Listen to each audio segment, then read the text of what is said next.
우리가 예수님의 생애를 쭉 살펴보고 있는데요.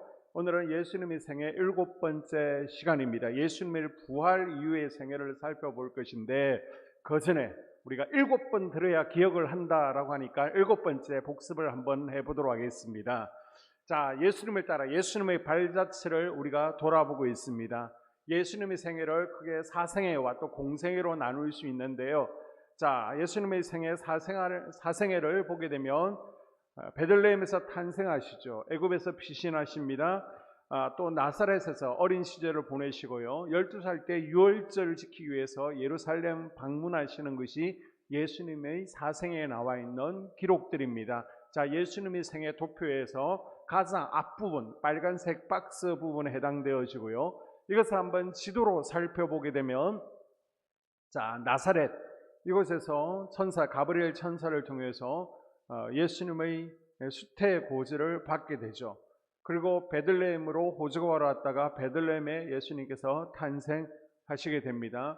또 성전으로 이제는 정결 의식을 위해서 성전으로 방문하게 되고요. 헤롯이 죽이려고 하니까 애굽으로 급히 피신을 하게 되죠. 그리고 헤롯이 죽고 나서 이제는 베들레헴으로 돌아온 곳이 아니라 베들레헴 지역을 아켈라오가 통치하고 있기 때문에 너무 악독한 왕이기 때문에 이곳을 피해서 본인들의 고향인 나사렛에서 목수의 시간을 보내게 됩니다. 그리고 나서 12살 때 유월절을 지키기 위해서 예루살렘 방문하는 것으로 예수님의 사생애가 마무리되어집니다. 자, 예수님의 공생애 처음에 있었던 사건들을 보게 되면요, 세례를 받으시죠. 금식 기도를 하십니다. 또 5명의 제자를 택하십니다. 첫 번째 이적을 일으키시고요, 가버나움에서 가버나움 사역을 준비하시죠. 자, 예수님의 생애 박스에서 두 번째 부분에 해당되어지는데, 이것을 지도로 한번 살펴보게 되면요, 자, 요단강 저 아래쪽입니다. 가장 아래쪽에 벳아라바라는 지역이 있습니다. 이곳에서 세례 요한에게 세례를 받으시죠. 그리고 성령에 이끌려서 유대 여리고 광야로 가게 됩니다. 그것에 가게 되면요, 이제 작은 굴들이 있습니다. 그곳에서 40일 동안 기도하시면서 금식하시죠. 이때 마귀가 시험하지만 말씀을 통해서 마귀의 유혹을 이겨내십니다.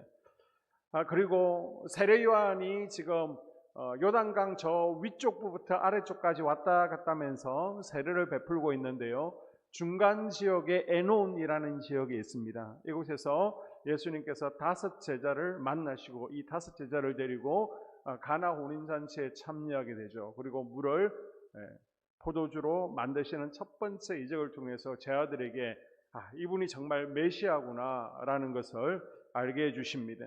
그리고 가버나움으로 내려가셔서 가버나움 사역을 준비하시게 되죠. 다음으로 이제 유대 초기 사마리아 사역을 보게 되면요, 자, 예루살렘으로 내려오십니다. 니고데모를 만나게 되고요, 첫 번째 성전 정화 사건이 있었습니다. 자, 예수님의 성전 정화 사건이 2번이 있는데 이건 첫 번째 것입니다. 그리고 사마리아 우물가의 여인을 만나게 되는데, 이것이 예수님의 생애 박스에서 이제 전반부 부분에 해당되어지고요. 자, 이것을 지도로 한번 살펴보게 되면 예수님께서 예루살렘으로 오시게 됩니다.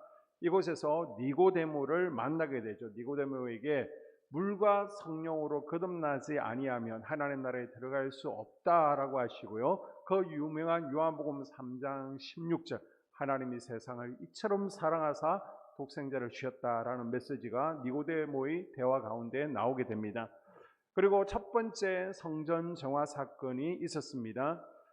성전 정화가 2번 있습니다. 예수님의 공생애를 시작하면서 한 번 있었고요, 또 고난주간 월요일 날 성전 정화 사건이 있었습니다. 그리고 예수님께서는 유대인들이 외면하는 사마리아에서 우물가의 여인을 전도하십니다. 자, 그리고 나서 이제는 본격적인 갈릴리 사역이 시작되시는데요, 나사렛에서 핍박을 받고 가버나움으로 이사를 가십니다. 12 제자를 선택하시죠. 그리고 또 예루살렘으로 절기에 맞춰서 한번 내려오십니다. 베데스다 연못가에서 병자를 고쳐주시고요, 다시 올라가시죠. 위에서 갈릴리 호수 위에 베세다에서 오병이어의 산상수훈을 말씀하시고요, 또 사단을 누르시죠. 비유를 시작하십니다. 폭풍을 잠잠케 하시고 또 오병이의 이적과 무리를 거르시는 이적, 또 변화산 사건, 변화산 아래에서 외아들을 치유하는 사건들이 이 갈릴리 지역의 사역입니다. 자, 박스에서 중간 부분 가장 많은 부분이고 잘 모르겠다라고 하시면 대부분 갈릴리 사역으로 여러분이 보시면 확률이 높아지겠죠. 자, 이것을 지도로 보게 되면요, 먼저 나사렛에서 자, 안식일날 회당에 들어가시게 됩니다. 이곳에서 신성 모독죄로 예수님을 유대인들이 끌고 낭떠러리에서 밀어버리려고 합니다. 그래서 이제 나사렛 사람들이 예수님의 가족들을 깔보고 배척하니까 예수님의 가족들은 가버나움으로 이사를 하시게 됩니다. 그리고 예수님께서는 이제 가버나움에서 기도하시면서 12제자를 선택하시죠. 이러면서 이제 공생의 두 번째 해가, 둘째 해가 시작되었습니다. 그리고 예수님께서 이제 유월절을 맞춰서 예루살렘으로 내려오시게 되고요, 베데스다 목가에서 38년 된 병자를 고치십니다. 그리고 다시 이제 갈릴리로 올라가시게 되는 거예요. 저 베세다 언덕에서 산상수훈을 말씀하십니다. 이것이 마태복음 5장부터 나오고요, 또 누가복음 6장에 나옵니다. 산상수훈의 대표적인 것이 바로 팔복이 있죠. 주기도문이 있습니다. 12가지 법칙이라는 황금률 등이 있습니다. 그리고 예수님께서 이제 사단을 누르시죠. 살바단의 결박을 풀어주십니다. 그러면서 이제는 귀 있는 자들만 들어올 수 있도록 비유로 말씀하십니다. 그래서 비유가 가장 많이 나오는 것이 누가복음이고요, 요한복음에는 양의 우리 비유 하나가 나옵니다. 마가복음에는 6개밖에 나오지 않습니다. 그리고 천국 비유를 비롯해서 또 많은 비유들이 마태복음에 나오고 있습니다. 그리고 갈릴리 호수에서 제자들과 함께 배를 타고 가시다가 폭풍을 잠잠케 하십니다.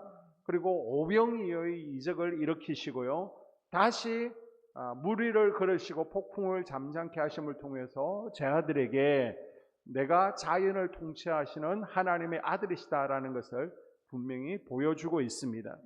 그리고 변화산에서 기도하시죠. 그때 모세와 엘리야가 나타나게 됩니다. 자, 변화산 아래에서는 귀신 들린 아들을 둔 아버지가 찾아왔습니다. 제 아들이 어떻게 하지 못할 때 예수님께서 이 아이를 고쳐주십니다. 그러면서 기도 외에는, 믿음 외에는 이런 일이 일어날 수 없다라고 분명히 제 아들에게 교훈을 주십니다. 자, 이제 유대 후기 사역으로 넘어오게 됩니다.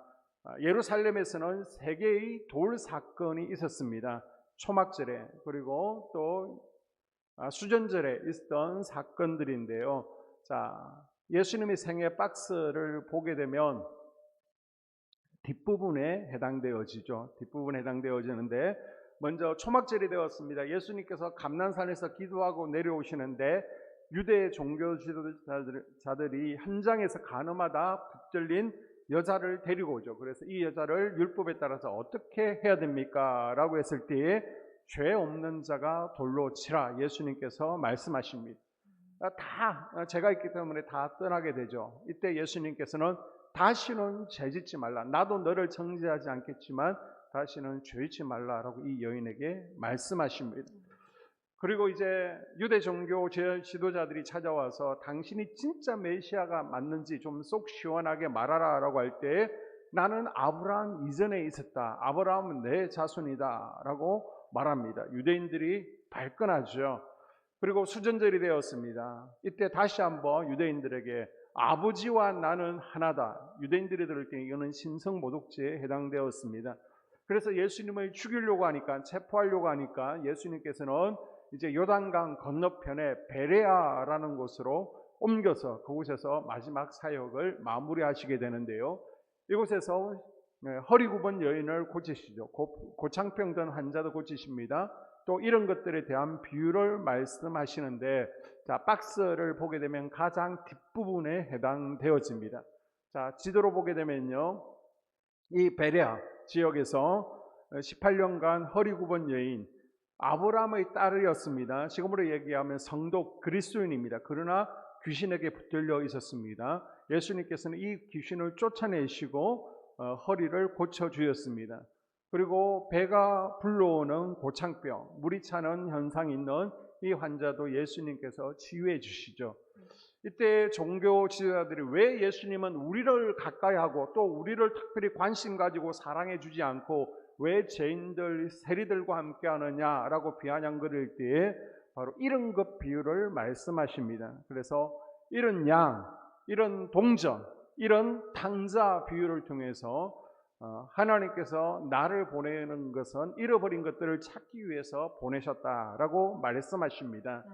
그리고 이제 마지막 사건들을 보게 되면요, 나사로 사건이 있습니다. 그리고 삭개오를 만난 이야기가 있고요, 부자 청년 이야기가 있습니다. 그리고 열 문둥병자를 치유하신 이야기, 그리고 맹인 바디메오를 고쳐주신 이야기가 이제는 고난주간 그 전에 있었던 마지막 사건들인데, 역시 이제 예수님의 생애 박스에서 가장 뒷부분에 해당되어지고요.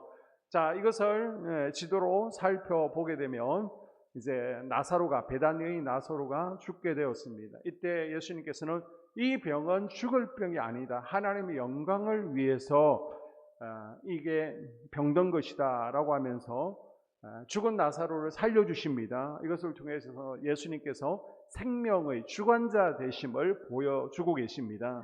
그리고 여리고에서 삭개오를 만나게 되죠. 삭개오야 내려오라. 삭개오는 예수님을 만나고 나서 삶이 변화되었습니다. 물질관이 바뀌었습니다. 반면 삭개오와 대조적인 부자 청년이 또 여리고에 있었는데요, 이 청년은 자신이 계명을 다 지켰다, 나는 믿음 좋다, 하나님의 아들이라고 자부했습니다.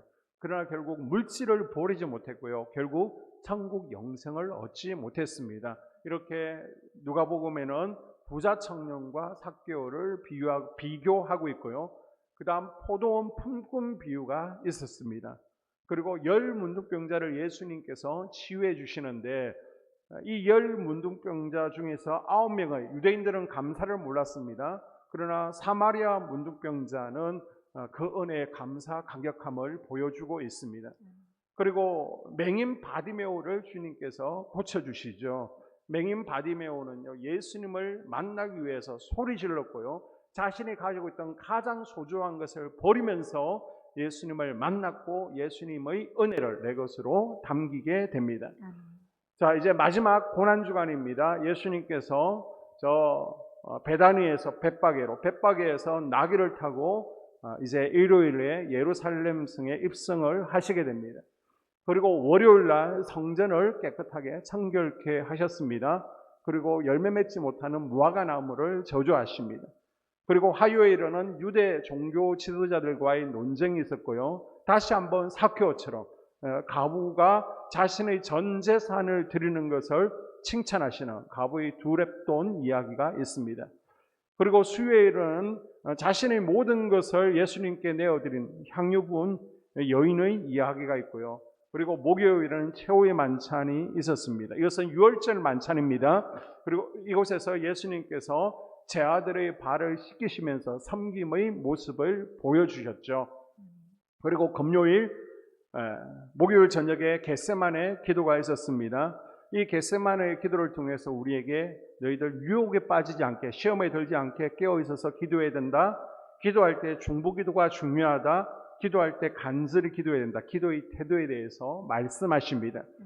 그리고 금요일 새벽에 체포당하시고요, 재판받으시고 십자가에 죽으시게 됩니다. 자, 여기까지 우리가 복습 차원에서 한 14분 정도 되는데요, 한번 영상으로 다시 한번, 이제 마지막으로 우리가 영상 본다라고 생각하시고 이 부분을 한번 보시면서 정리하도록 하겠습니다.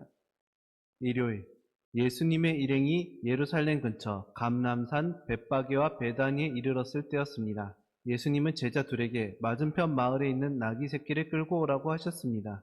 주가 쓰시겠다 하라.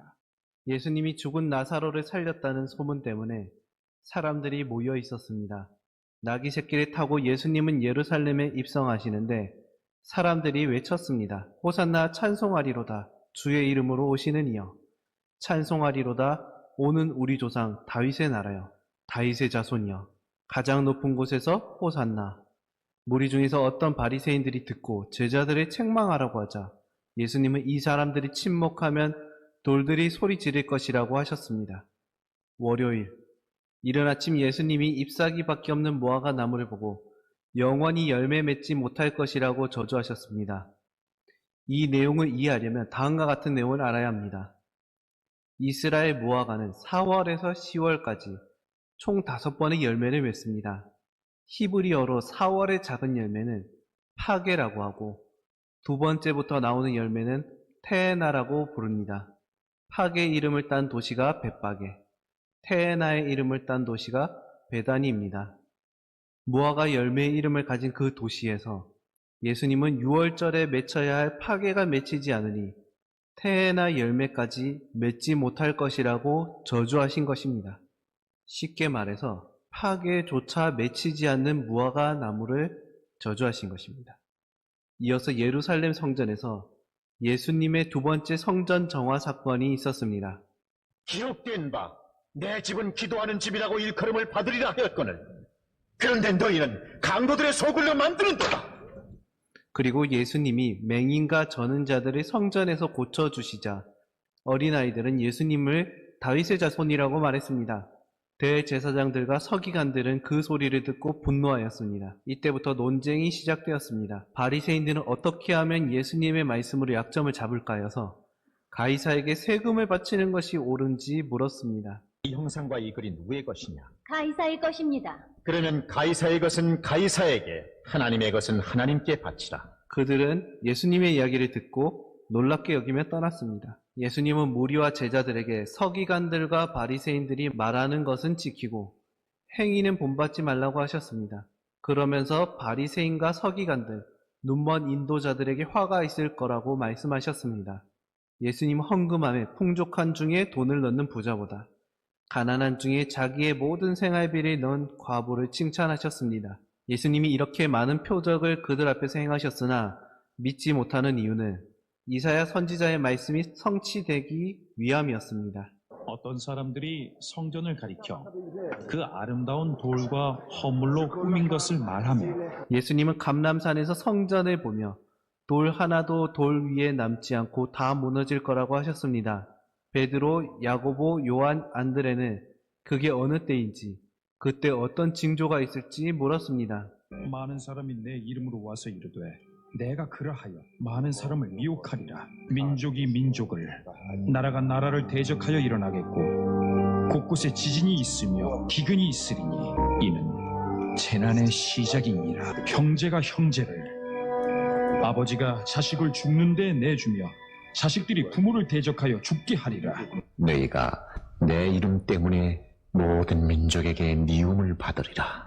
그러나 끝까지 견디는 자는 구원을 얻으리라. 이 천국 복음이 모든 민족에게 증언되기 위하여 온 세상에 전파되리니 그제야 끝이 오리라. 그러면서 거짓 그리스도, 거짓 선지자, 재림에 대해서 이야기하셨습니다. 그때 예수님은 열 처녀 비유를 하시며 너희는 그날과 그때를 모르니 깨어있으라고 하셨습니다. 또 달란트 비유를 하시며 달란트를 맡긴 주인이 돌아올 때 있는 자는 풍성하게 만들고 없는 자는 뺏기게 될 것이라고 이야기하셨습니다. 예수님은 양과 염소 비유를 하시며 예수님이 자기 영광으로 모든 천사와 함께 올 때 오른편에 둔 양은 예비된 나라를 상속받고 왼편에 있는 염소에게는 마귀와 그 사자들을 위해 예비된 영원한 불에 들어갈 것이라고 하셨습니다. 예수님은 낮에는 성전에서 가르치시고 밤에는 나가 감람산에서 쉬셨습니다.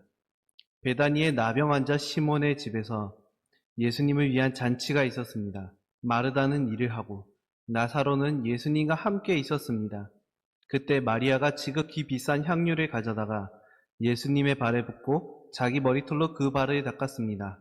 이때 돈을 훔치고 있던 가룟 유다가 화를 냈습니다. 이 향유를 어찌하여 300데나리온에 팔아 가난한 자들에게 주지 아니하였느냐? 예수님은 이 여자가 향유를 부은 것은 자신의 장례를 위함이라고 하셨습니다. 가난한 자들은 항상 너희와 함께 있거니와 나는 항상 있지 아니하리라. 예수님은 저녁 잡수시던 자리에 일어나 대야에 물을 떠서 제자들의 발을 씻으시고 두르신 수건으로 닦으셨습니다. 너희가 깨끗하나 다는 아니니라. 예수님이 제자들에게 행한 것 같이 제자들에게도 행하게 하려고 본을 보이셨다고 하셨습니다. 받아 먹어라. 이것은 내 몸이니라. 모두 이 잔을 마셔라. 이것은 많은 사람에게 죄를 사하여 주려고 흘리는 나의 피, 곧 언약의 피니. 예수님은 제자들에게 앉아 있으라고 하시고 겟세마네 동산에서 베드로, 야고보, 요한을 데리고 가셨습니다. 예수님은 마음이 매우 고민하여 죽게 되었으니 여기서 머물러서 함께 깨어 있으라고 하셨습니다. 아버지여, 아버지께는 모든 것이 가능하오니 이 잔을 내게서 옮기시옵소서. 그러나 나의 원대로 마시옵고 아버지의 원대로 하옵소서. 시몬아, 자느냐? 내가 1시간도 깨어 있을 수 없더니 시험에 들지 않게 깨어 있어 기도하라. 마음에는 원이로되 육신이 약하도다. 다시 오사 보신즉 그들이 자니 세 번째 오사 그들에게 이르시되 이제는 자고 쉬라. 때가 왔도다. 예수님은 자신을 파는 자가 가까이 왔다고 하셨습니다. 그때 가룟 유다가 군대와 대제사장들과 바리새인들에게 얻은 아랫사람들을 데리고 왔습니다. 가룟 유다는 예수님께 입을 맞추려고 가까이 왔습니다. 유다야, 내가 입맞춤으로 인자를 파느냐? 베드로가 칼을 가지고 대제사장의 종 말구의 오른쪽 귀를 베어버렸습니다. 예수님은 아버지께서 주신 잔을 마시겠다고 하시며 칼을 칼집에 꽂으라고 하셨습니다. 칼을 가지는 자는 칼로 망한다고 말씀하셨습니다. 그리고 말고의 귀를 만져서 낫게 하셨습니다. 예수님은 이것이 다 선지자들의 글을 이루려 함이라고 하셨고 제자들이 다 예수님을 버리고 도망쳤습니다. 그렇게 예수님은 체포되셨습니다. 예수님은 안나스가 있는 대제사장의 뜰에 끌려가셨습니다. 베드로와 대제사장을 아는 제자도 함께 따라갔습니다. 안나스가 예수님을 신문한 뒤 결박한 그대로 대제사장 가야바에게 보냈습니다. 그곳에서 불을 쬐는 베드로는 예수님을 3번 부인하게 되었습니다. 당신도 저 갈릴리 사람 예수와 함께 다녔죠? 나는 당신이 무슨 말을 하는지 모르겠어. 이 사람은 나사렛 예수와 함께 다니던 사람이에요. 베드로는 다시 맹세하며 부인하였다. 나는 그 사람을 알지 못하오. 당신은 틀림없이 그들과 한패요. 당신의 말씀을 보니 확신하오. 그러자 베드로는 더욱 크게 맹세하면서 나는 맹세코 그 사람을 알지 못하오. 그때 닭이 2번 울었습니다. 베드로는 예수님의 말씀이 생각나서 밖에 나가서 심하게 울었습니다. 대제사장들과 온 공회가 예수님을 죽일 증거를 찾지 못하니 예수님이 성전을 헐고 사흘 동안 짓겠다는 말과 예수님이 그리스도라는 내용으로 신성모독죄를 씌워 사형시켜야 한다고 주장했습니다. 예수님이 총독 관저에 도착하니 새벽이었습니다. 빌라도가 밖에 나가 무슨 일로 예수님을 고발하는지 물었습니다. 그들은 예수님이 백성을 미혹하고 가이사에게 세금 바치는 것을 금하고 자칭 왕, 그리스도라고 말한다고 고발했습니다. 빌라도는 유대인의 법대로 재판하라고 하자 유대인들은 자기들에게 사람 죽이는 권한이 없다고 하였습니다. 빌라도가 예수님을 신문하였습니다. 내가 유대인의 왕이냐? 진리가 무엇이냐? 그는 유대인들에게 가서 아무 죄도 찾지 못했다고 말하였습니다. 무리가 예수님이 온 유대와 갈릴리로부터 여기까지 백성을 소동하게 한다고 하자 갈릴리는 헤롯 안티파스의 관할이기 때문에 헤롯에게 보내기로 하였고 헤롯은 마침 예루살렘에 있었습니다. 헤롯 안티파스는 예수님의 소문을 듣고 기적을 보고 싶어 했지만 예수님은 아무 대답도 하지 않았고 대제사장들과 서기관들이 힘써 고발했습니다. 헤롯은 군인들과 함께 예수님을 업신여기며 희롱하고 빛난 옷을 입혀서 빌라도에게 도로 보내기로 하였습니다. 헤롯과 빌라도가 전에는 원수였으나 당일에는 서로 친구가 되었습니다. 빌라도는 대제사장들과 관리들과 백성들을 불러 모아서 예수님은 죄가 없으므로 풀어주겠다고 하였습니다. 하지만 백성들은 밀란을 일으켜 살인하고 체포된 바라바를 놓아주고 예수님을 죽이자고 하였습니다. 빌라도가 그러면 그리스도라는 예수님을 어떻게 할지 모르니 십자가에 못 박혀야 한다고 외쳤습니다. 이 사람이 무슨 나쁜 일을 하였소? 그를 십자가에 못 박아야 하오. 십자가에 못 박아요. 빌라도는 밀란이 나려는 것을 보고 손을 씻고 이 사람의 피에 대해 나는 무죄하니 너희가 당하라고 하였습니다. 그 피는 우리와 우리 자손에게 돌아올 것이요. 빌라도가 무리에게 만족을 주고자 하여 바라바는 놓아주고 예수는 채찍질하고 십자가에 못 박히게 넘겨주니라. 군인들이 예수님을 브라이도리온이라는 뜰 안으로 끌고 가서 온 군대를 모으고 옷을 벗기고 자색 옷에 흉포를 입히고 가시관을 엮어 씌웠습니다. 갈대를 그 오른손에 들리고 그 앞에서 무릎을 꿇고 희롱하여 유대인의 왕이여 평안할지어다 하고 그리고 그에게 침 뱉고 갈대를 빼앗아 머리를 쳤습니다.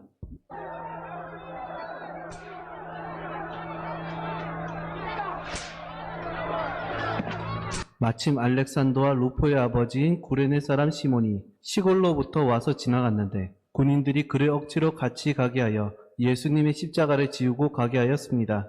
백성과 그를 위해 가슴을 치며 슬피 우는 여자의 큰 무리가 따라왔습니다. 예수님은 그들에게 예루살렘의 딸들아 나를 위하여 울지 말고 너희와 너희 자녀를 위하여 울라고 하셨습니다. 이것은 후에 예루살렘에 큰 재앙이 오기 때문입니다. 예수님을 끌고 골고다라는 곳에 이르렀습니다.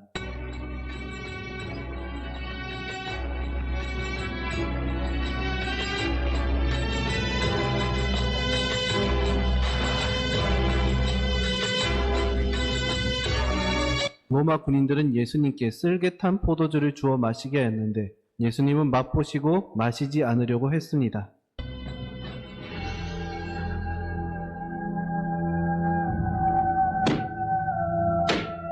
제3시가 되어 예수님은 십자가에 못 박히셨습니다. 그리고 강도 2명도 예수님 좌우에 십자가에 못 박혔습니다. 예수님은 아버지 저들을 사하여 주옵소서 자기들이 하는 것을 알지 못함이니이다 라고 하셨습니다. 군인들은 예수님을 십자가에 못 박고 그의 옷을 취하여 4깃에 나눠 각각 제비 뽑아 한 깃씩 얻고 속옷도 취했습니다. 지나가는 자들이 예수님에게 하나님의 아들임이 십자가에서 내려오라고 희롱하였습니다. 대제사장들과 서기관들도 함께 희롱하였습니다. 로마 군인들도 희롱하면서 신포도주를 주면서 조롱하였습니다. 십자가에 같이 매달렸던 강도 하나도 예수님이 그리스도라면 너와 우리를 구원하라고 비방했습니다. 다른 강도가 그 사람을 꾸짖고 예수여 당신의 나라에 임하실 때 나를 기억하소서 하니 예수님은 내가 진실로 내게 이르노니 오늘 내가 나와 함께 낙원에 있으리라 하셨습니다. 예수님은 십자가 곁에 어머니와 이모와 글로바의 아내 마리아와 막달라 마리아가 있는 것을 보고 자기 어머니에게 여자여 보소서 아들이니이다 하시고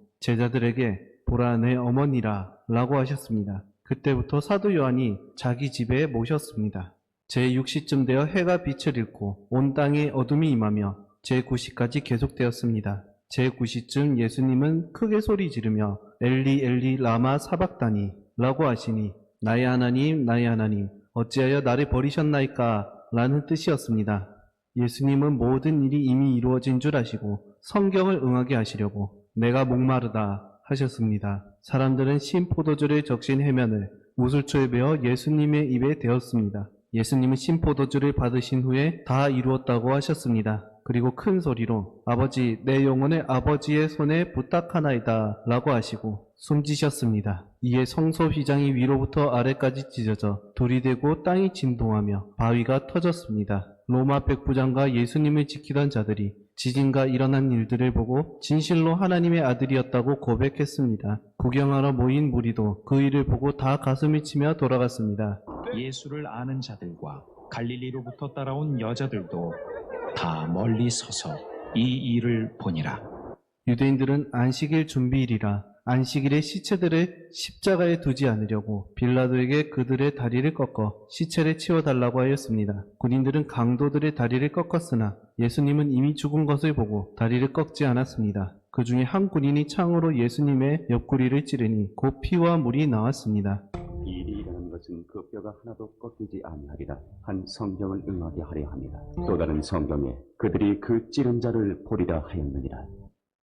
자, 우리가 예수님 생애 고난주간 금요일까지 영상으로 보았고요.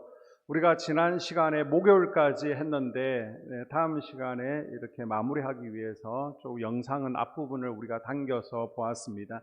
자, 오늘 우리가 금요일 고난주간 예수님의 생애를 살펴보는데요. 자, 고난주간 금요일 날 유다의 배신이 있었습니다. 예수님께서는 지금 겟세마네 동산에서 기도하고 계십니다. 그런데 예수님께서 기도하고 계실 때 칼과 창을 든 로마 군인들이 예수님을 잡으러 왔죠. 그리고 유다가 예수님을 지적해 주고 예수님은 붙잡히시게 됩니다. 예수님은 잡혀가셔서 밤새도록 철야 신문을 당하십니다. 안나서 대제사장에게 끌려가시죠. 그리고 사위인 가야바 대제사장에게 신문 받습니다. 원래 대제사장은 한 명이어야 되는데 지금 안나서 장인도 대제사장이고 또 사위 가야바도 대제사장 2명이 제사장을 하고 있습니다.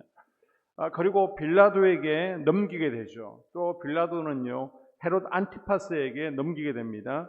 다시 헤롯 안티파스는 빌라도에게 넘기게 되죠. 이 헤롯과 빌라도는 이전까지는 원수 사이였습니다. 그러나 악한 일, 예수님을 죽이는 일에는 하나가 되었습니다. 이 재판은요, 불법이었습니다. 사형을 결정하기 위해서는 사내들인 공회가 있어요. 여기서 다 모여야 되는데 그러지도 않았습니다. 거짓으로라도 사형에 해당되는 증거를 찾기 위해서 한밤중에 거짓 증인들을 매수하느라 소동을 벌였습니다. 그리고 군중들을 피해서 어떻게 해서든 예수님을 제거하려고 하였습니다. 예수님을 죽이기로 조서를 꾸민 대제사장들이 이제 사형을 결정하지만은 사형을 엄도하는 것은 로마에서 할 수 있습니다. 그래서 사형 집행권이 있는 빌라도의 손을 빌어서 로마의 역적으로 몰아서 예수님을 죽이기로 최종 결정을 하게 되죠. 자, 회의를 마칠 때쯤 되니까 날이 밝게 됩니다. 빌라도에게 나아가서 벼락 사형 선고를 요청하죠. 골치 아픈 빌라도는 헤롯에게 이 문제를 떠넘기려고 했지만 결국 자기 손으로 사형 언도를 내리게 됩니다. 자, 왜 예수님께서 꼭 십자가에 달리셔야만 했습니까? 뭐 단두대 처형을 당하면 안 됩니까? 그 당시 최고의 사형 제도가 바로 십자가 처형이죠. 너무나 잔인한 사형 제도이기 때문에 로마인들에게는 십자가 사형이라는 것이 없었습니다. 그러나 로마 사람들은 로마를 통치할 때에 죄수들을 십자가에 달았죠. 그러면 피해를 당한 로마 시민들에게 최대의 만족을 주었습니다.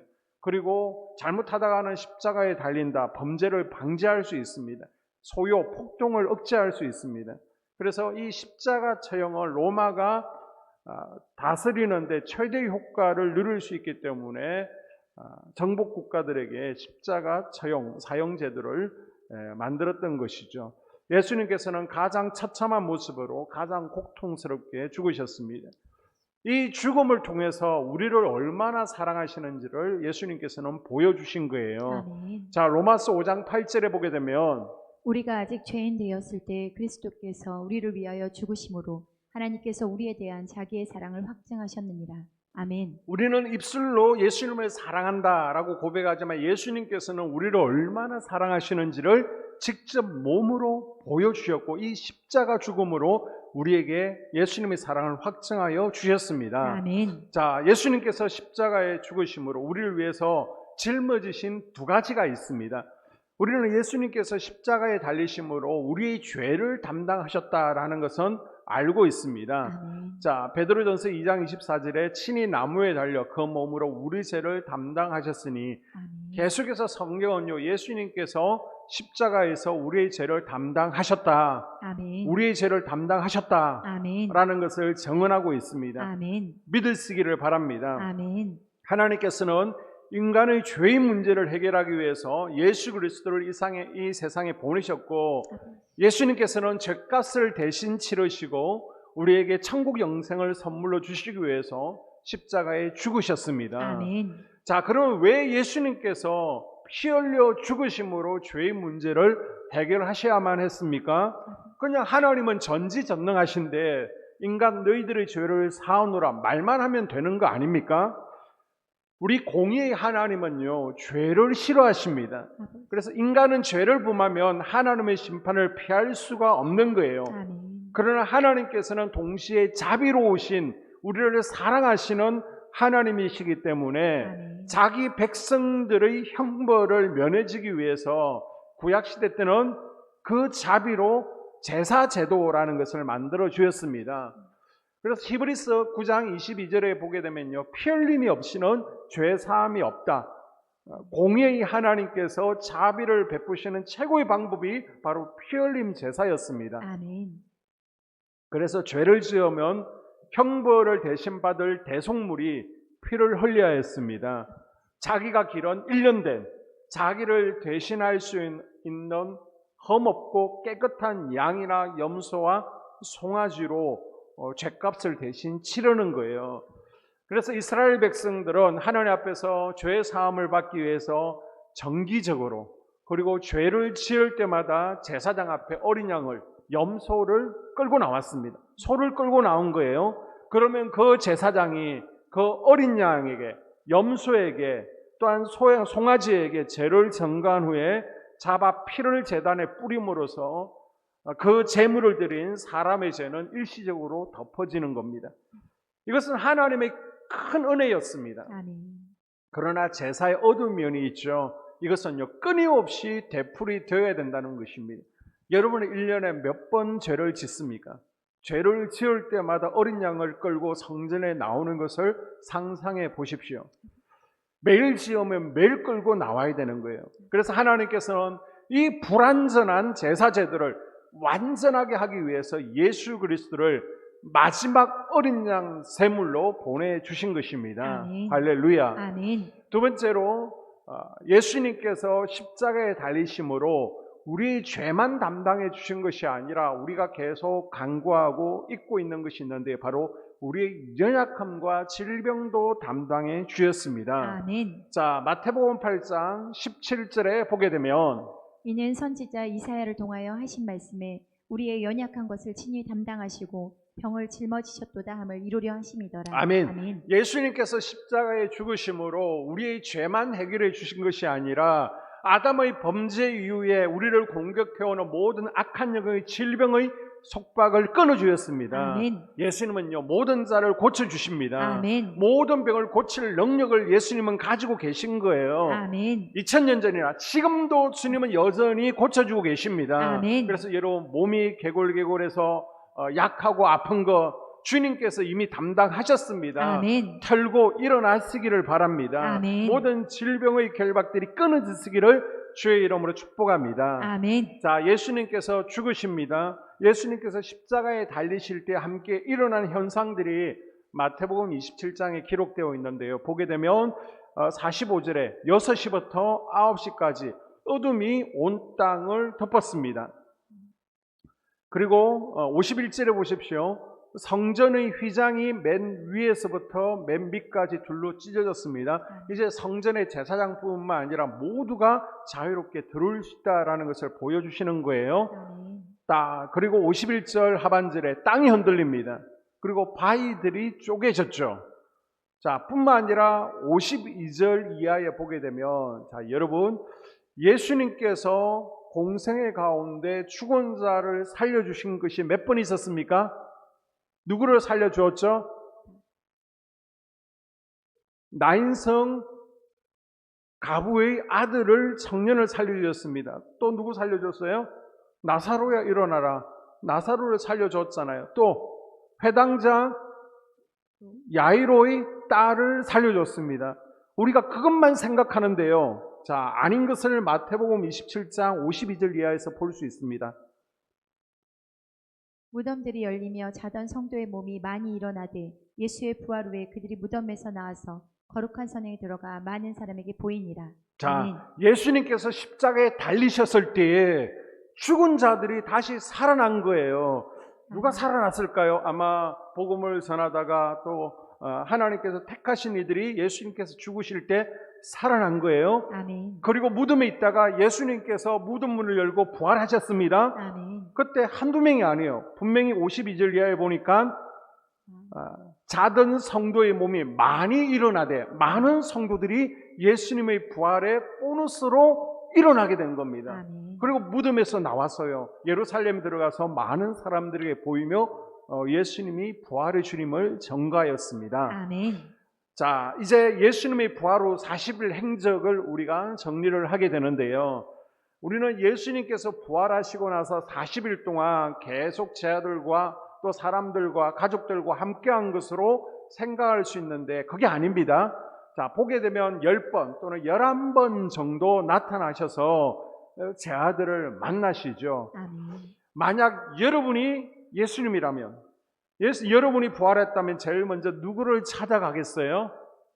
여러분이 탁 무덤의 문을 열고 부활했다. 가족들, 저 같으면 우선 대제사장을 찾아갔을 것 같아요. 야, 너 그렇게 살면 안 된다. 그리고 빌라도를 찾아갔겠죠. 너 나 범인 아닌 줄 알았지. 손 씻으면 다냐? 라고 그랬겠죠.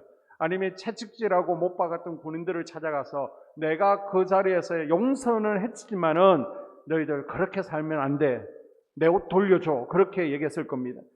자, 예수님은 부활의 능력, 부활의 생명, 부활의 권세를 가지고 계셨지만 사적으로 원수를 갚거나 복수하는 데 쓰지 않으셨습니다. 예수님의 관심은요, 오로지 제자들이었습니다. 아멘. 예수님은 제자들에게 집중합니다. 아멘. 그래서 40일 동안 누구에게요? 제자들에게 여러 번 나타나셔서 예수님께서 부활하셨다. 앞으로 어떤 사명을 감당해야 되는지를 계속해서 보여주신 것입니다. 아멘. 먼저 예수님께서 부활하시고 나서 막달라 마리아에게 나타나시죠. 자, 요한복음 20장 16절 이하. 예수께서 마리아에 하시거늘 마리아가 돌이켜 히브리 말로 라보니 하니 이는 선생님이라는 말이라. 예수께서 이르시되 나를 붙들지 말라. 내가 아직 아버지께로 올라가지 아니하였노라. 아멘. 자, 예수님께서 부활하시고 나서 첫 번째 만난 사람이 누구냐? 바로 막달라 마리아인데 12제자도 있잖아요. 그런데 왜 막달라 마리아를 만났을까요? 그것은요, 막달라 마리아가 제일 먼저 예수님이 계셨던 무덤을 찾아갔기 때문입니다. 아멘. 성경은요, 천국은 침노하는 자가 없게 된다라고 말씀하고 있습니다. 아멘. 누가 주님을 만날 수 있다는 거예요? 주님을 사모하고 성전을 찾되 자주 찾는 자가 부활의 주님을 만나게 됩니다. 아멘. 성전에 있던 요한나가 시몬이 아기 예수님을 만난 거예요. 아멘. 그래서 여러분이 강단에 올라와서 몸부림치며 기도하다가 은혜의 주인공이 되고 주님을 만날 수 있는 것입니다. 아멘. 마리아는요, 예수님에 대한 깊은 사랑으로 맨 첫날 부활의 주님을 만나는 영광을 누리게 됩니다. 아멘. 자, 그런데요, 예수님께서 마리아에게 나를 붙잡지 말라, 손대지 말라라고 하십니다. 왜요? 아마 막달라 마리아는 예수님께서 지금 부활하셨습니다. 그러고 나서 바로 천국으로, 하늘나라로 올라가시는 것으로 생각했습니다. 지금 40일 동안 이 땅에 계실 것인데 마리아는 주님과 함께하고 싶었던 겁니다. 그런데 부활하시고 나서 바로 하늘나라로 올라가실까 봐 꼭 예수님을 붙들고서 놓지 않고 있습니다. 이때 예수님께서는 아직 떠날 때가 아니다라는 것을 확신시켜주기 위해서 마리아에게 그만 매달리고 대신 너는 제 아들에게 가. 그래서 내가 부활했다는 소식을 전하라고 지시를 하십니다. 아멘. 자, 그리고 나서 막달라 마리아 외에 여인들, 요한나와 야고보의 모친 마리아와 다른 여자들에게 두 번째로 나타나시죠. 자, 마태복음 28장 8절 이하에 그 여자들이 무서움과 큰 기쁨으로 빨리 무덤을 떠나 제자들에게 알리려고 다름질할세 예수께서 그들을 만나 이르시되 평안하냐 하시거늘 여자들이 나아가 그 발을 붙잡고 경배하니 이에 예수께서 이르시되 무서워하지 말라 가서 내 형제들에게 갈릴리로 가라 하라 하고 거기서 나를 보리라 하시니라. 아멘. 자, 막달라 마리아에 이어서 또 다른 여인들에게 두 번째로 주님께서 나타나십니다. 자, 천사들의 환상이나 부활하신 주님의 나타나심이 핵심 제자들 베드로, 요한, 요셉, 니고데모 이들이 아니라 왜 여인들에게 먼저 나타나십니까? 이 여인들은요, 예수님께서 십자가에 달리셨을 때 가장 가까이, 가장 끝까지 남아있던 여인들입니다. 아멘.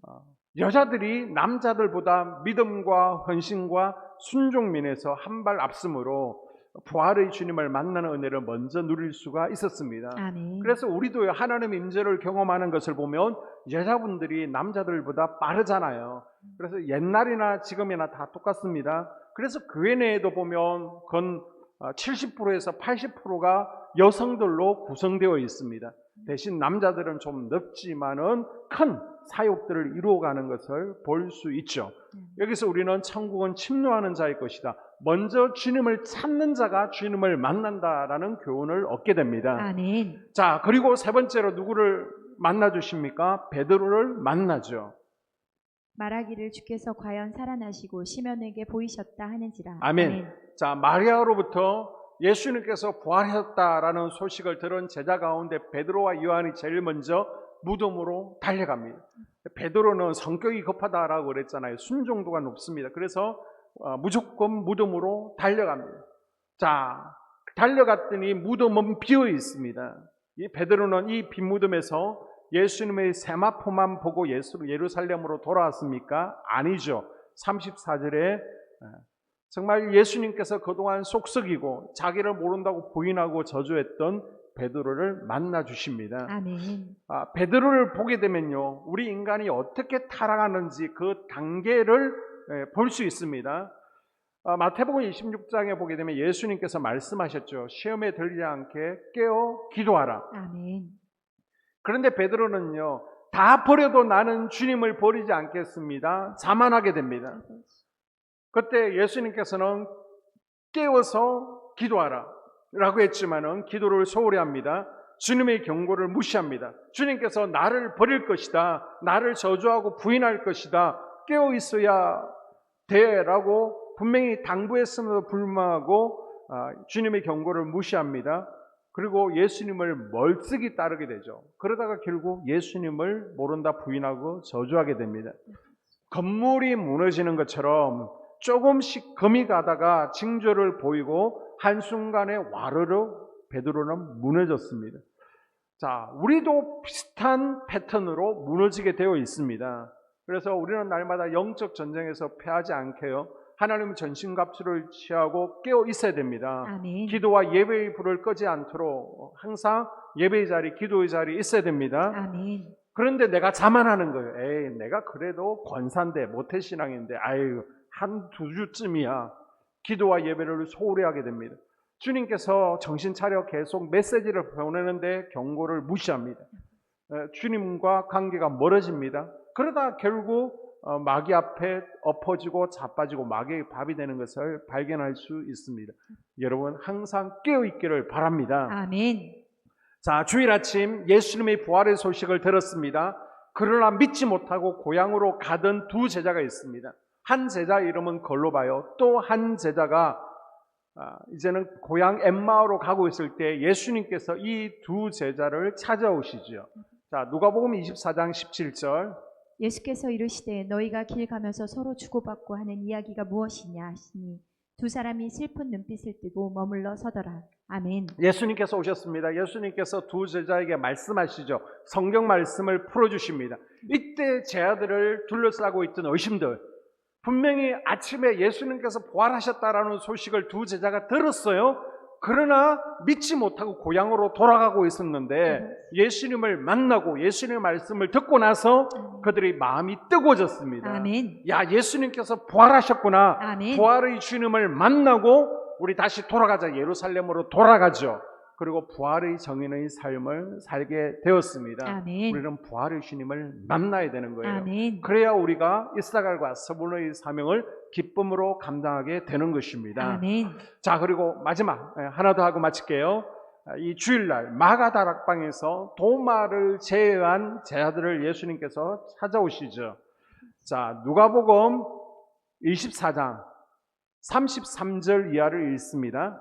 곧 그때로 일어나 예루살렘에 돌아가 보니 11제자 및 그들과 함께한 자들이 모여 있어 말하기를 주께서 과연 살아나시고 시몬에게 보이셨다 하는지라. 아멘. 자, 36절 이하. 이 말을 할 때 예수께서 친히 그들 가운데에 서서 이르시되 너희에게 평강이 있을지어다 하시니 그들이 놀라고 무서워하여 그 보는 것을 영으로 생각하는지라. 예수께서 이르시되 어찌하여 두려워하며 어찌하여 마음에 의심이 일어나느냐. 내 손과 발을 보고 나인 줄 알라. 또 나를 만져보라. 영은 살과 뼈가 없을 때 너희 보는 바와 같이 나는 있느니라. 아멘. 아멘. 부활의 주님께서 하신 첫 마디가 평강이 있을지어다 라고 아멘. 말씀하셨습니다. 아멘. 우리에게 로벤과 시몬의 저주가 있었지만 예수 그리스도 안에서 이 저주가 끊어졌습니다. 아멘. 로벤과 시몬의 저주가 끊어진 후에 우리가 예수 그리스도 안에서 마땅히 누려야 될 복들이 있는데요. 그게 뭡니까? 예수님께서 십자가에 짊어지신 질병, 그래서 우리는 건강의 복을 누려야 되고요. 아멘. 그리고 안식의 기쁨의 복을 누려야 되고 아멘. 또 평강의 복을 누려야 됩니다. 아멘. 여러분 마음 가운데 평강이 없나요? 이건 안 되는 거예요. 예수님 안에서 마땅히 누려야 될 복이 평강의 복입니다. 아멘. 여러분 마음 가운데 폭풍아 잠잠하라. 아멘. 갈릴리 호수 같은 마음이 잠잠해지고 아멘. 평안이 넘쳐나기를 주님의 이름으로 축복합니다. 아멘. 예수님은요, 나는 귀신이 아니야. 먹을 것을 가져와. 먹을 것을 드시죠. 그리고 제 아들에게 평강을 말씀하시고 위로하시고 아멘. 드디어 전도자 스불론의 사명을 주셨습니다. 아멘. 자, 그런데 이 자리에 누가 없었어요? 도마가 없었습니다. 어디 갔을까요? 낙심하고 방에서 지금 밖에서 지금 방하고 있는 거예요. 저 어디 포장마차 가서 소주 한잔 하고 있었을 것입니다. 지금 고난당하고 어려울수록 함께 모여서 예배하고 기도해야죠. 아멘. 그런데 지금 도마는 혼자 싸돌아다니다가 부활의 주님을 만나지 못합니다. 우리가 루시퍼처럼 아니면 고라와 다단처럼 우시아처럼 자기 자리 포지션을 넘어서는 것도 문제지만은 자기 자리를 지키지 않는 것도 문제가 되어집니다. 아멘. 오늘날 많은 사건 사고들이 일어나는데요. 왜 일어납니까? 자기 자리를 지키지 않기 때문에 사건 사고가 일어나고요. 다른 사람들이 피해를 보게 되는 것이죠. 아멘. 선악과를 따먹고 방하는 아담에게 하나님께서 뭐라고 말씀하십니까? 내가 어디에 있느냐? 아멘. 네 자리를 지키고 있느냐라고 물으셨습니다. 아멘. 우리에게도 지금 말씀하시는 거예요. 네 자리에 있느냐? 아버지. 우리가 그 자리에 있지 않기 때문에 놓치는 것이 무엇입니까?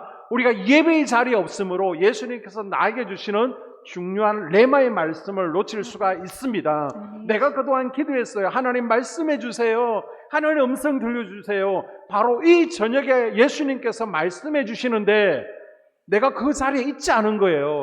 그럼 그 레마의 말씀을 놓치게 됩니다.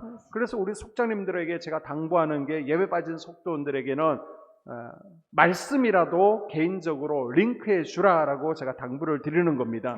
그리고 우리가 기도의 자리에 없으므로 주님을 못 만날 수가 있습니다. 우리가 사명의 자리에 없으므로 마지막 날에 주님께서 오실 때에 또 주님을 영접할 기회를 놓칠 수도 있습니다. 바라기는 여러분 각자의 자리를 잘 지킬 수 있기를 바랍니다. 아멘. 이 저녁에 기도할 때 하나님 내가 내 자리, 기도의 자리, 예배의 자리, 사명의 자리를 지키기를 원합니다. 아멘. 우리 자녀들이, 우리 부모님이, 우리 남편이, 아내가 지키기를 원합니다. 아멘. 함께 기도할 수 있기를 바랍니다. 아멘. 기도하겠습니다. 하나님